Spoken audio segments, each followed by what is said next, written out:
The large metal doors of the Galactic Council Hall opened with a soft hiss.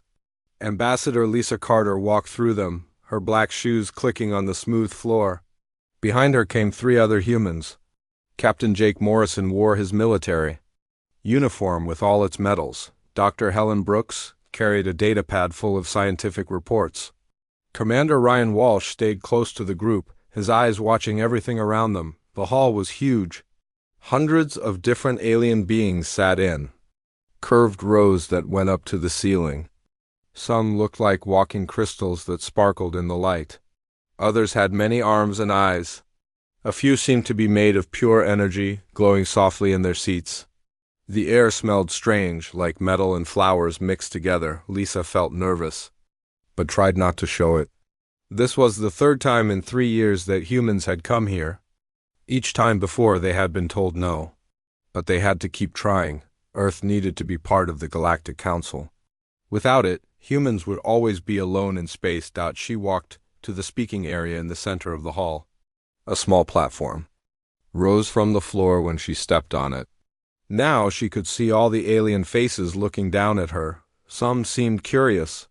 Many looked angry or disgusted. A few would not even look at her. "Council members," Lisa began, her voice carrying through the hall thanks to the translation machines. "I come before you again to ask for humanity's place in the Civilized Species Protection Treaty. We have worked hard to show that humans can be peaceful. We have stopped all wars on our planet. We have shared our technology freely. We ask only for the chance to prove ourselves as your equals." A low rumble went through the hall. It was not a good sound. Lisa knew that many of the aliens were already making up their minds against her. At the highest seat, Council President Vexthari stood up. The crystal being was tall and thin, with light moving through its body like water. When it spoke, its voice sounded like wind chimes. "Ambassador Carter," Vexthari said, "we have reviewed your species application once again. We have studied your history, your culture, your methods of solving problems. The results are the same as before." Lisa's heart sank, but she kept her face calm. "May I ask what concerns the Council has found?" "Your species is violent by nature," Vexthari replied. "In your short history, you have fought over 100 major wars.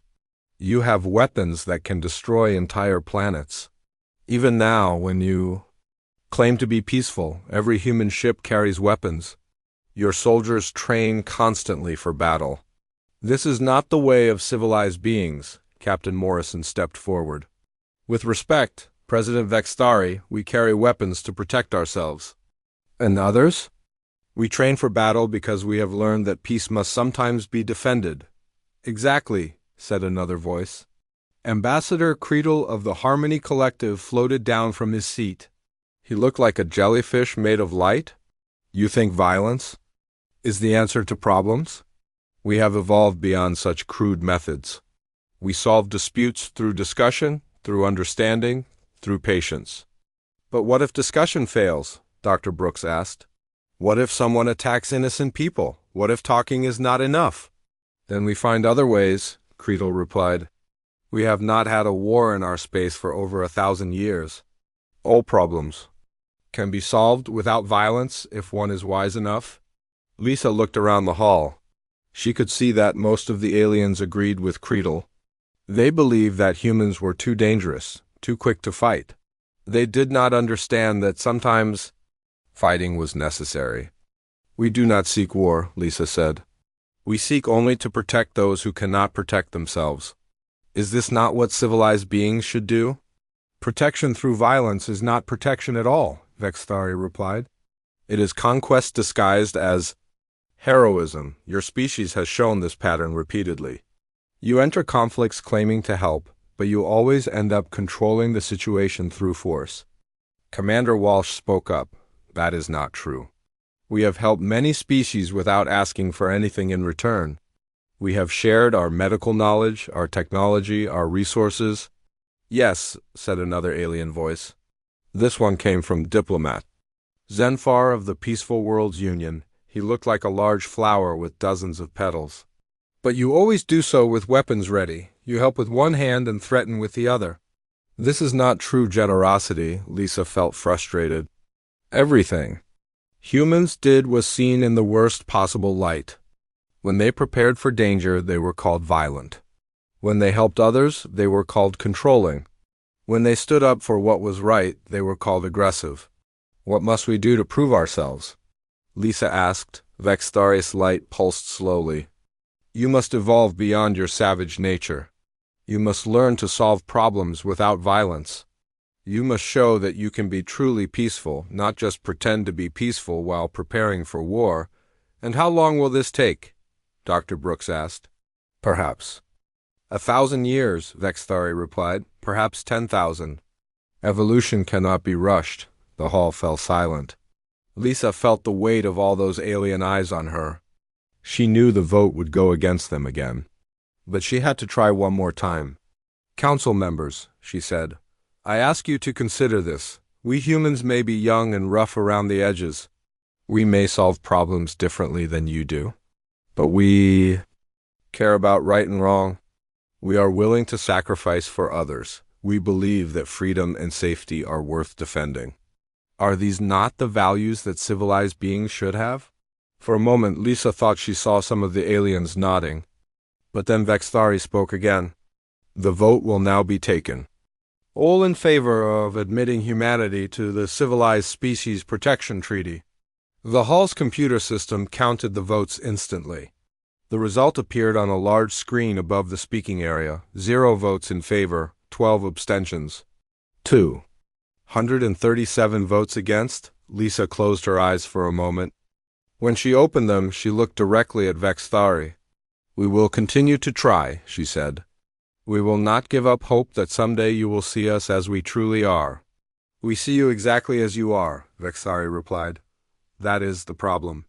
The human group left the hall in silence. In the corridor outside, Captain Morrison finally spoke. They have no idea what real danger looks like, he said quietly. They have lived so long in safety that they have forgotten why safety matters, Dr. Brooks nodded.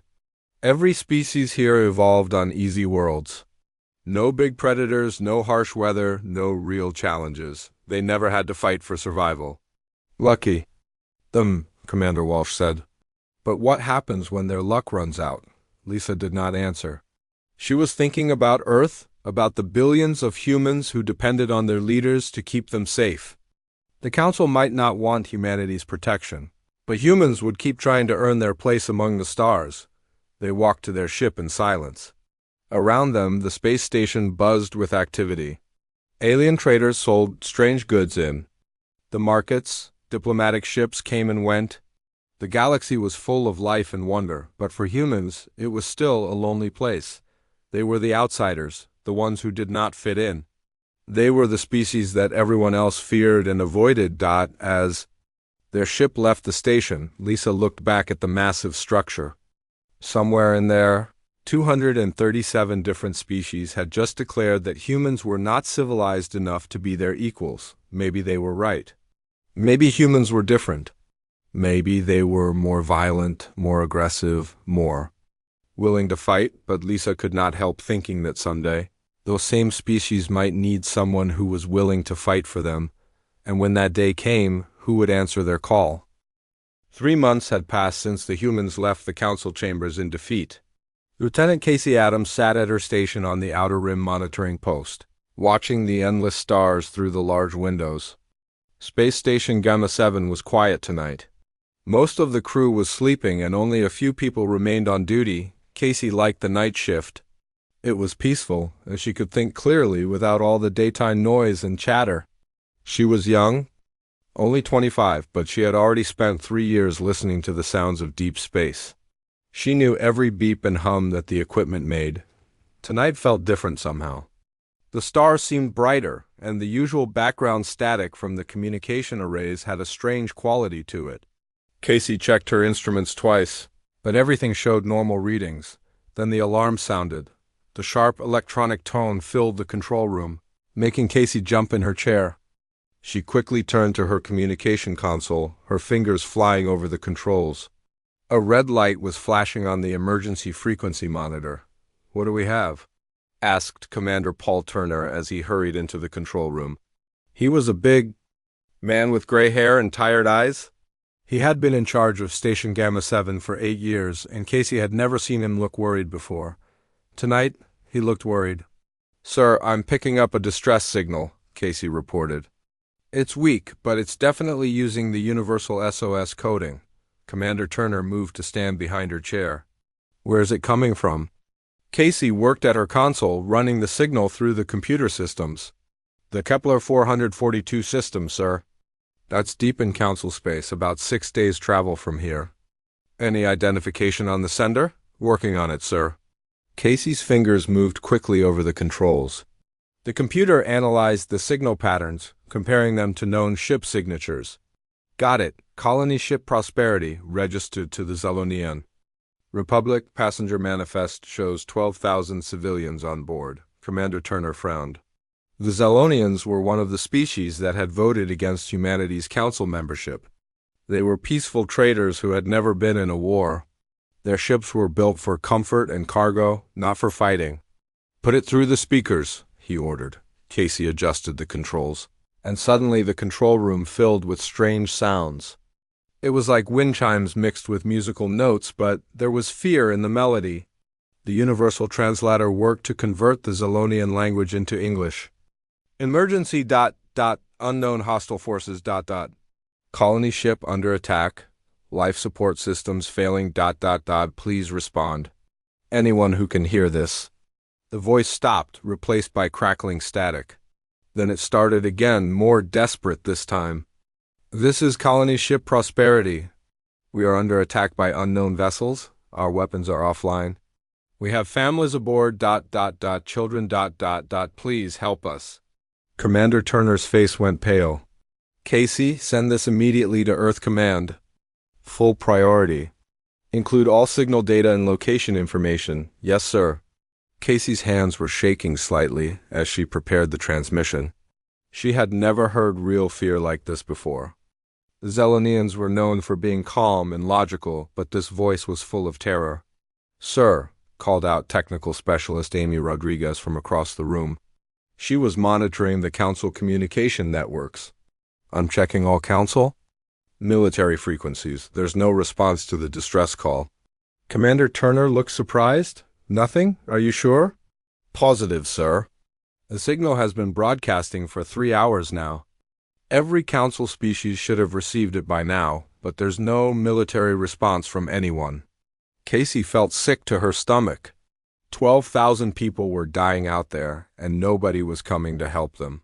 She looked at her instruments, again trying to find some hope in the data.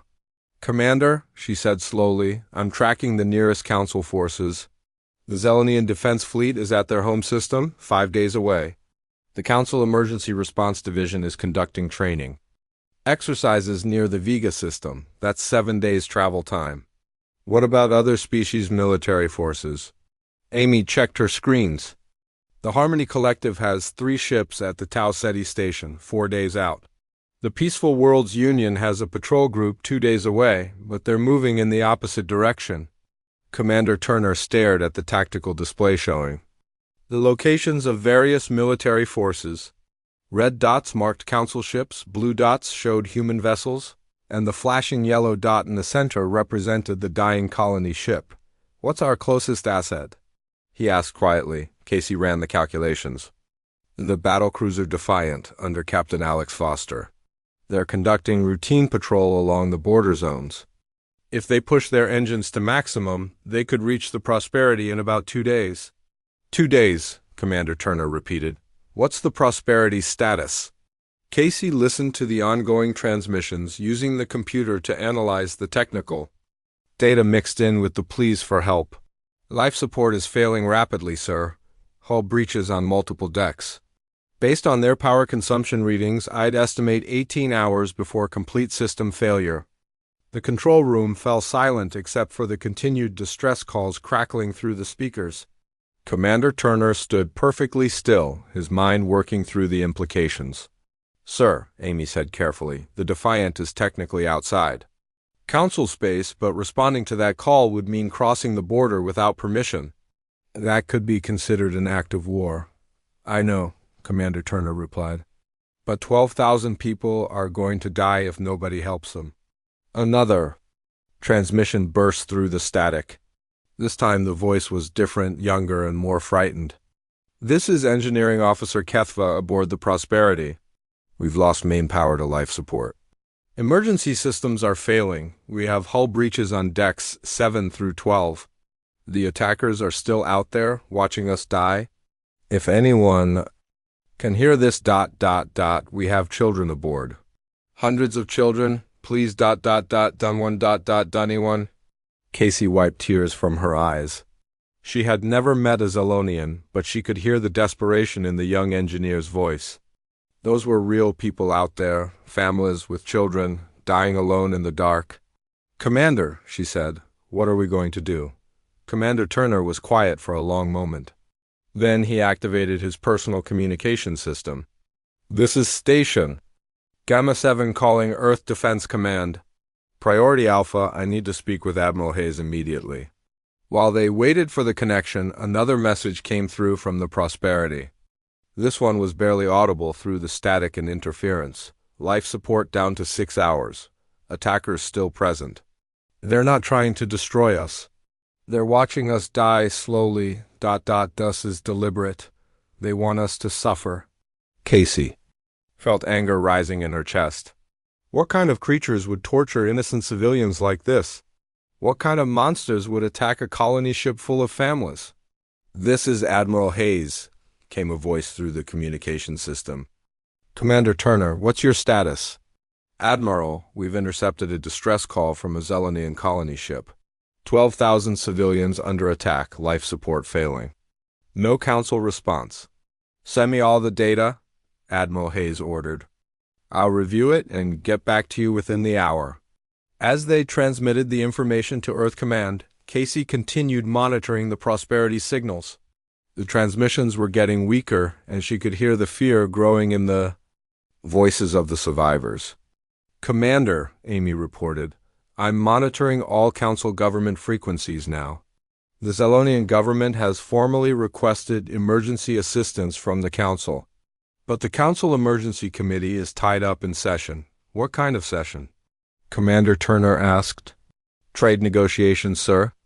Something about import tariffs on agricultural products.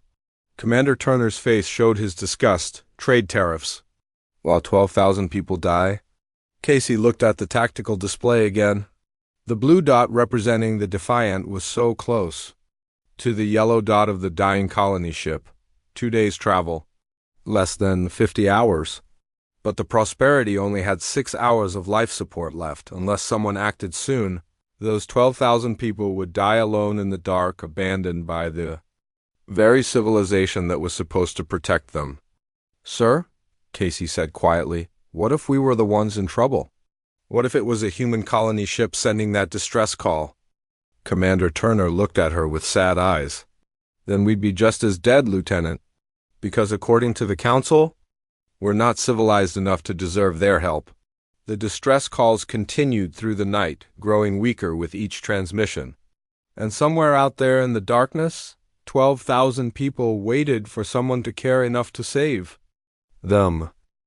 Admiral Susan Hayes sat in her office at Earth Defense Command, staring at the data package that had just arrived from Station Gamma 7. The holographic display showed the tactical situation in cold, clear numbers. A colony ship was dying. 12,000 civilians had maybe 4 hours of life support left. The nearest Council forces were days away, and the only ship that could reach them in time was human. She pressed a button on her desk. Colonel Jackson, get in here. Colonel Peter Jackson entered quickly, his uniform crisp despite the late hour. He was a thin man with sharp eyes who had served as Admiral Hayes' aide for 6 years. He could read her moods better than anyone. Admiral, I've been monitoring the situation, he said before she could speak. The Prosperity is still broadcasting, but their signals are getting weaker. What's our status on the Defiant? Captain Foster confirms they can reach the colony ship in 36 hours if they push their engines to maximum. But Admiral ... He paused, choosing his words carefully. Responding would mean crossing into council space without permission. That's a direct violation of the border treaty. Admiral Hayes stood up and walked to the large window that looked out over the Earth Defense Command complex. Below, she could see the lights of the training facilities, where human soldiers prepared for battles that might never come, for wars that the Council insisted civilized species should never fight. "What do we know about the attackers?" she asked. "Unknown vessels, Admiral. Their energy signatures don't match any species in our databases. They appear to be deliberately prolonging the Prosperity's death. According to the transmissions, they could have destroyed the colony ship hours ago, but they're just watching." "It die." Admiral Hayes felt cold anger in her chest.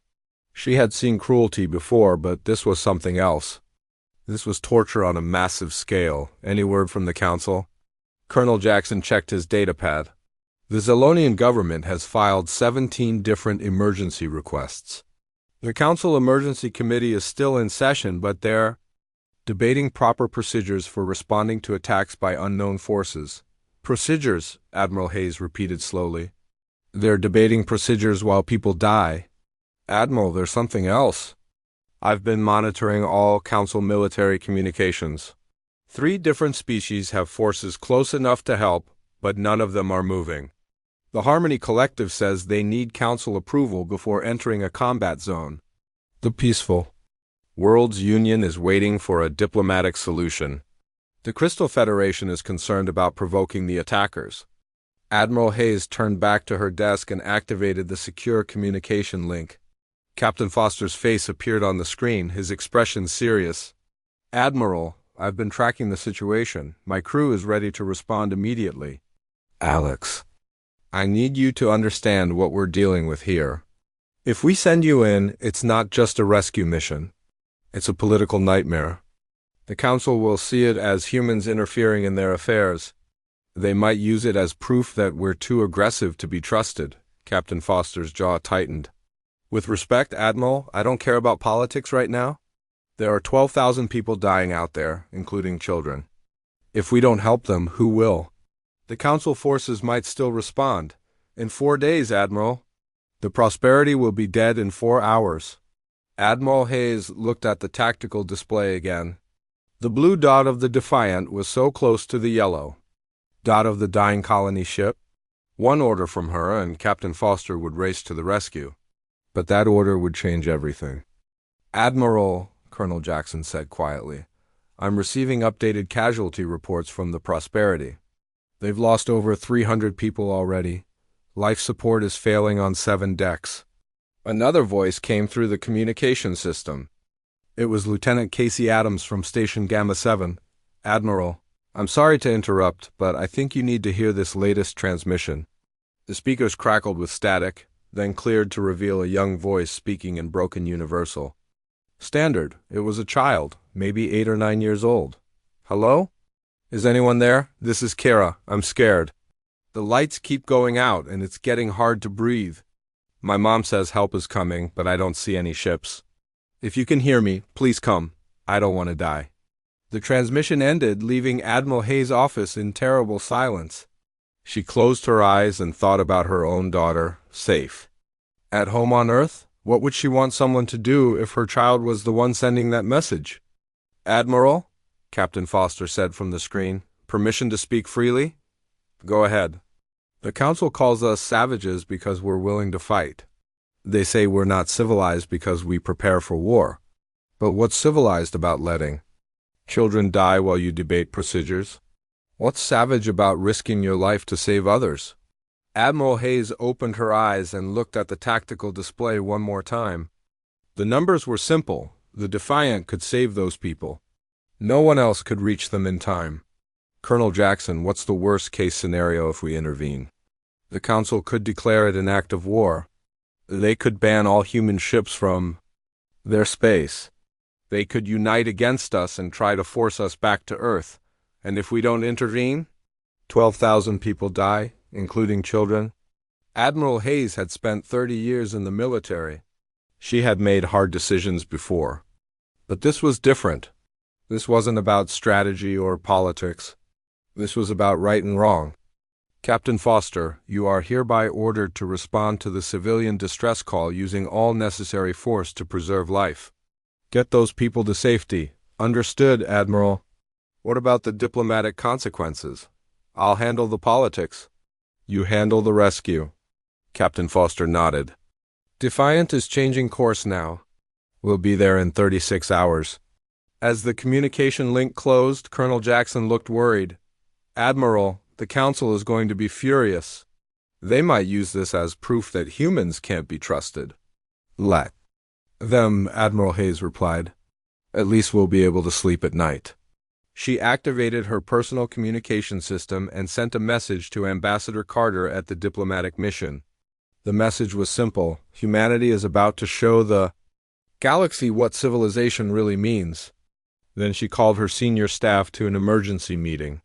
If the Council wanted to fight about this, Earth would be ready. But first, they had to save 12,000 lives. Over the next hour, Admiral Hayes watched the tactical display as the Defiant pushed its engines beyond normal limits. The blue dot moved steadily toward the yellow dot, racing against time. Colonel Jackson provided regular updates. The Prosperity is down to 2 hours of life support. Hull breaches are spreading to more decks. The attackers are still maintaining their position, just watching. Any change in Council response? No, Admiral. The emergency committee is still debating. 3 more species have offered to help, but only after proper diplomatic channels are followed. Admiral Hayes felt disgusted. The Council had created a system so focused on avoiding conflict that it couldn't act when conflict was necessary. They had become so afraid of violence that they were willing to let innocent people die rather than risk a fight. Admiral, came Casey's voice from Station Gamma 7. I'm getting another transmission from the Prosperity. They've detected the Defiant on their sensors. The speakers filled with Zolonian harmonics, but this time the tone was different. There was hope mixed with the fear. Unknown human vessel, this is Captain Venther of the Prosperity. We see you approaching. We ... We did not expect anyone to come. The Council has not responded to our calls. Why are you here? Admiral Hayes took the microphone. Captain Venther, this is Admiral Hayes of Earth Defense Command. We're here because people are in danger, and we're in a position to help. That's what decent people do. There was a long pause, then Captain Venther's voice came back, filled with emotion. Thank you. We have children aboard. Families, we thought we were going to die alone. Not today, Admiral Hayes replied, not on our watch.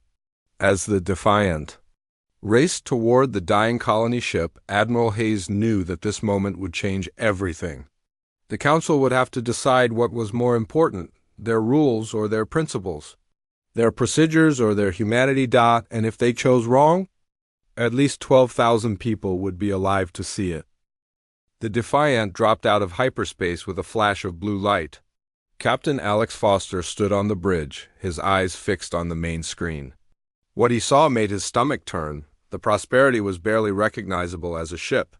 Great holes had been torn in its hull, and atmosphere was leaking out in white streams that froze instantly in the cold of space. Parts of the colony ship were completely dark, while other sections flickered with failing emergency lights. My God, whispered Lieutenant Commander Kelly Barnes from the tactical station. How are they still alive? Captain Foster studied the scene through the viewfinder. 3 sleek alien ships hung in space about 2,000 kilometers away from the dying colony ship. They were unlike anything in the human databases. Dark and predatory, with weapons that glowed red in the darkness. Sir, I'm detecting life signs. From the Prosperity, reported Science Officer Tom Wilson. Approximately 8,000 survivors scattered throughout the ship. The other sections appear to be ... bull quotes. He paused. Gone, sir. What about the attackers? Lieutenant Commander Barnes worked at her console. 3 vessels, unknown configuration. Energy signatures suggest advanced weapons and shields. They're not. Moving toward us, sir. Just watching. Captain Foster felt anger rising in his chest. These creatures had spent days slowly murdering thousands of innocent people.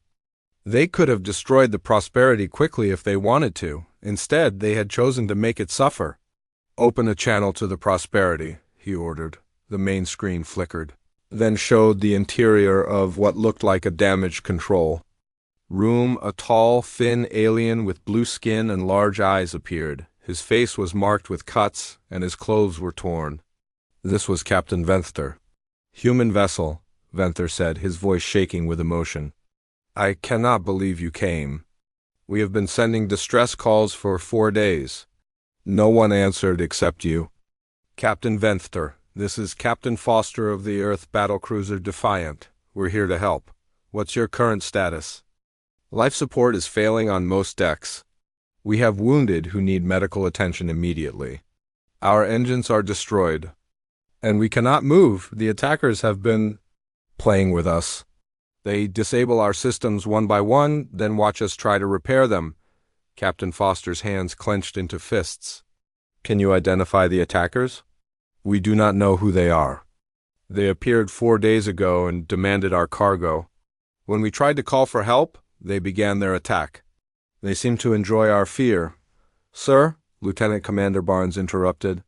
The 3 hostile vessels are moving toward us. They're powering up their weapons.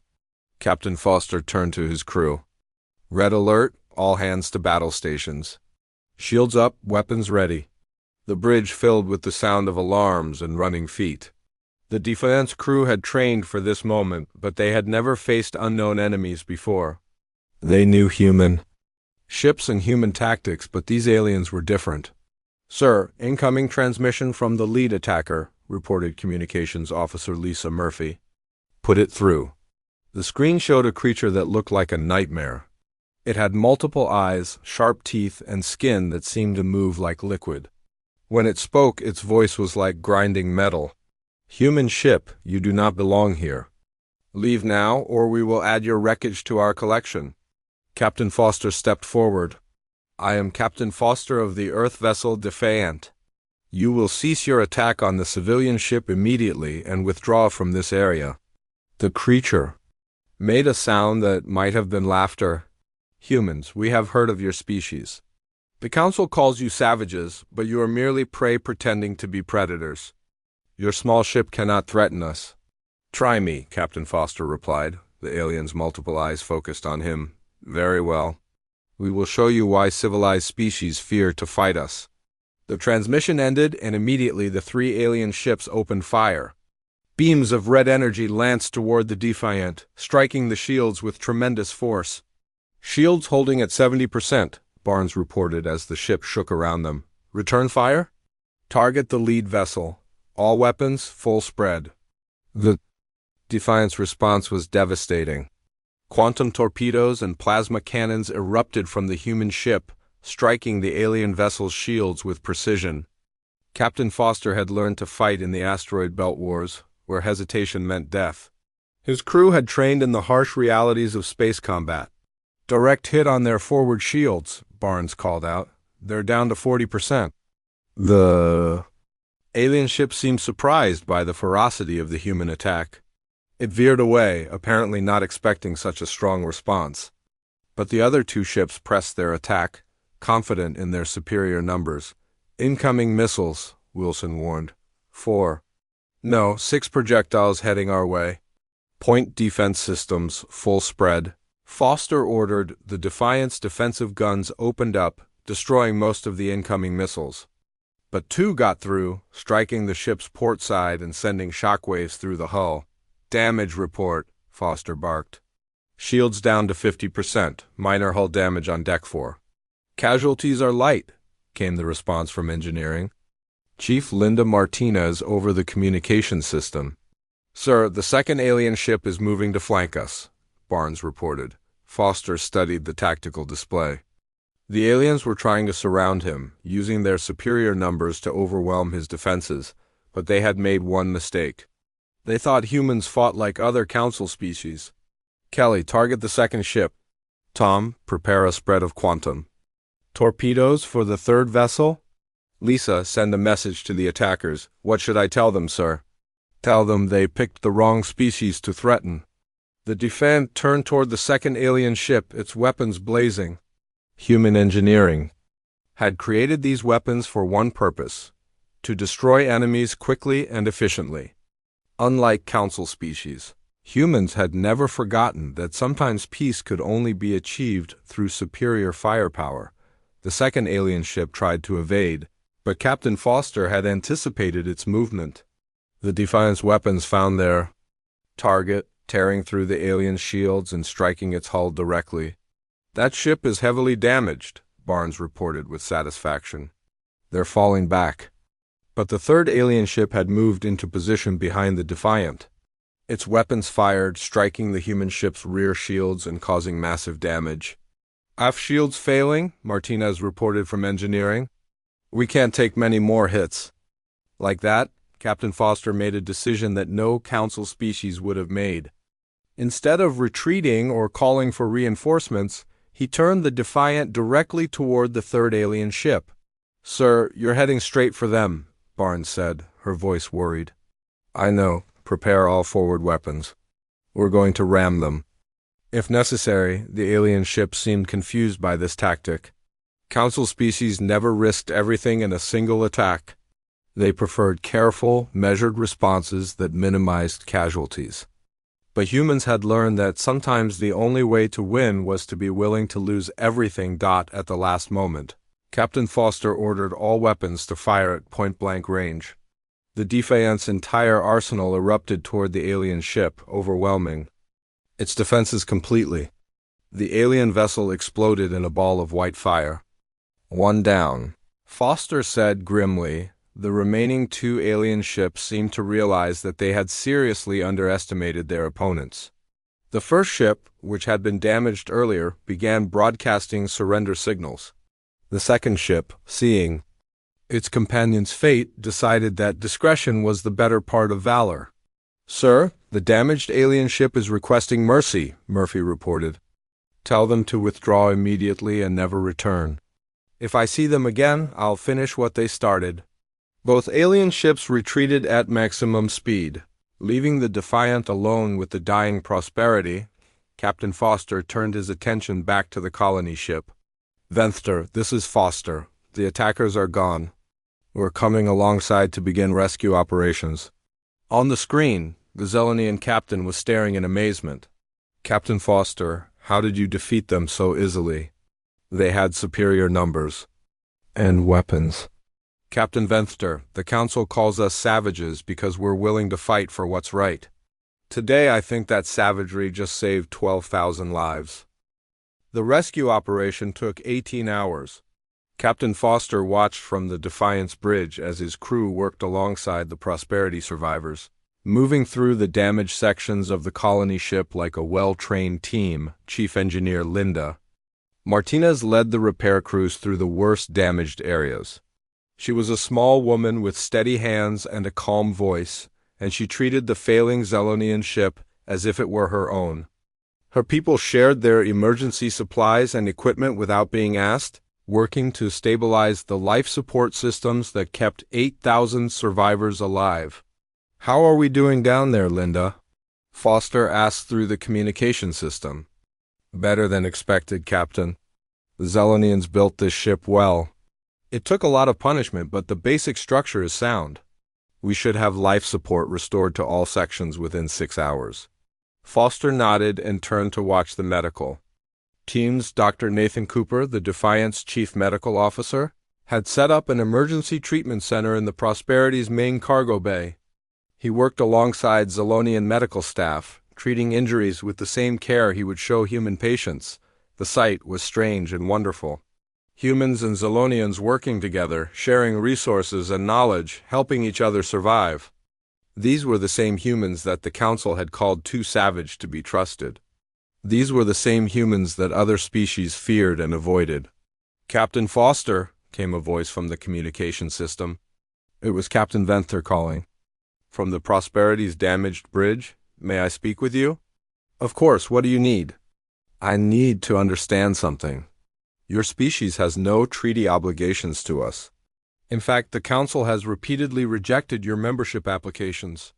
Why did you risk your ship and crew to save us?" Foster was quiet for a moment, thinking about how to answer. "Captain Venther, When someone is in trouble and you can help them, you help. That's what decent people do. It doesn't matter what species they are or what their government thinks of you. But you crossed into council space without permission. You violated treaties and laws to reach us. Your government could face serious consequences for this action. Then we'll face them, Foster replied simply. Some things are more important than politics. On the Prosperity's bridge, Captain Venther stared at the human face on his screen. He had spent 40 years in space, meeting dozens of different species. He had never encountered people like this before. Most species calculated the costs and benefits before acting. They weighed the political consequences against the potential gains, but these humans had simply seen people in danger and come to help. No calculations, no committee meetings, no diplomatic discussions, just action. Captain Foster, I must tell you something. Before this attack, I voted against humanity's council membership. I believed what others said about your species, that you were violent, untrustworthy, dangerous to civilized beings. Foster's expression didn't change. And now I have seen what humans do when others suffer. You crossed forbidden space and risked war to save people you had never met. If this is what you call savage behavior, then perhaps the council needs to learn the meaning of the word. Over the next 12 hours, word of the rescue spread through the galaxy's communication networks. The story was simple but powerful. Human warship had violated council law to save 8,000 Zolonian civilians from a brutal attack. They had fought off superior enemy forces and then spent hours helping repair the damaged colony ship, Ambassador. Lisa Carter received the news at the human diplomatic mission. She sat in her office, reading the reports with growing amazement. The rescue was everything the council said humans were too savage to do, and everything they claimed civilized species should aspire to, her communication system chimed. It was a priority message from the Zolonian government. Ambassador Carter, this is Prime Minister Collins of the Zolonian Republic. We formally request an emergency session of the Galactic Council to reconsider humanity's membership status. Within hours, similar messages arrived from other species. The Harmony Collective, which had ships close enough to help but had chosen not to act, sent a formal apology. The Peaceful Worlds Union requested detailed reports on human rescue procedures. Even some of the species that had voted most strongly against humanity began asking questions, but not everyone was pleased. Council President Vexthari called an emergency meeting to address what he called humanity's dangerous precedent of unilateral military action. The council chambers were more crowded than usual. Species that rarely attended meetings had sent representatives, curious to hear the debate about the humans who had broken all the rules to save lives. Ambassador Carter stood at the speaking platform, but this time the atmosphere was different. Instead of hostility, she sensed uncertainty.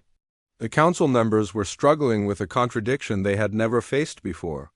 Ambassador Carter, President Vexthari began, your species has violated the border treaty, engaged in military action without council approval, and interfered in a situation that should have been handled through proper diplomatic channels.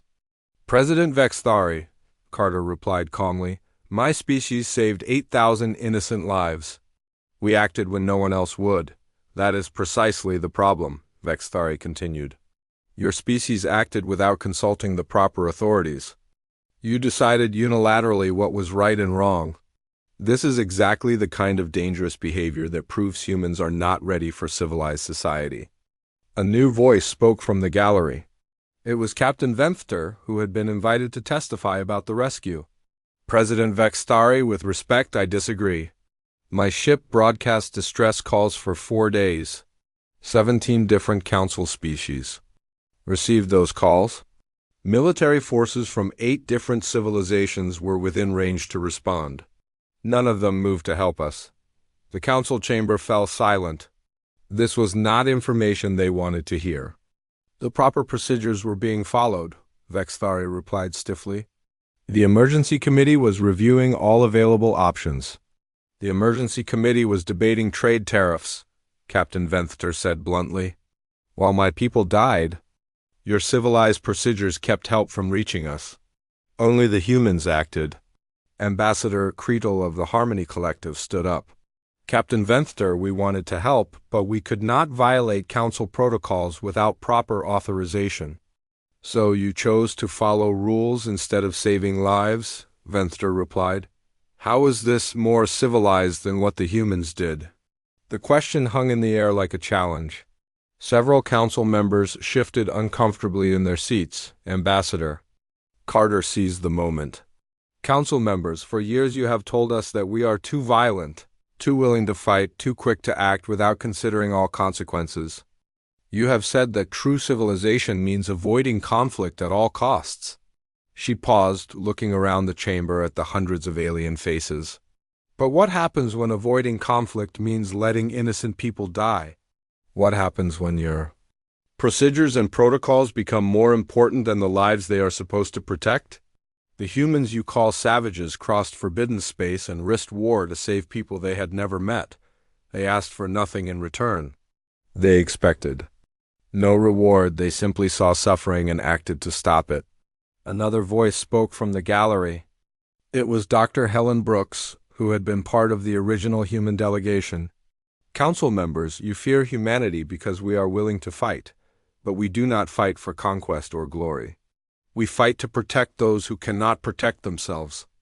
We fight because sometimes fighting is the only way to preserve what is good and decent in the universe. The debate continued for hours. Some council members argued that humanity's actions, however well-intentioned, set a dangerous precedent. Others began to question whether their own peaceful methods were actually better. Finally, President Vexthari called for a vote. The question before the council is whether to admit humanity to the Civilized Species Protection Treaty based on their recent actions. The voting began immediately. Ambassador Carter watched the numbers appear on the display, hardly daring to breathe. When the count was finished, the result was closer than ever before. 108 votes in favor of human inclusion, 73 votes against, and 56 abstentions. It was enough. Barely, but it was enough. President Vexthari's crystalline form dimmed slightly as he announced the result. The motion passes. Humanity is hereby admitted to the Civilized Species Protection Treaty with all rights and responsibilities therein. The chamber erupted in a mixture of cheers and protests. Ambassador Carter felt tears running down her face as she realized that her species had finally found their place among the stars. Later, as the ceremonies concluded and the various delegations prepared to leave, Captain Venther approached Ambassador Carter. Ambassador, I wanted to thank you personally, not just for saving my people, but for teaching the Council an important lesson. What lesson is that? That true civilization is not about avoiding conflict. It is about having the courage to do what is right, even when it is difficult or dangerous. Your species understands this. Perhaps now the rest of us can learn it too. As Ambassador Carter left the council chambers for the first time as a full member, she thought about the children aboard the Prosperity who were now safe because humans had been willing to be called savages.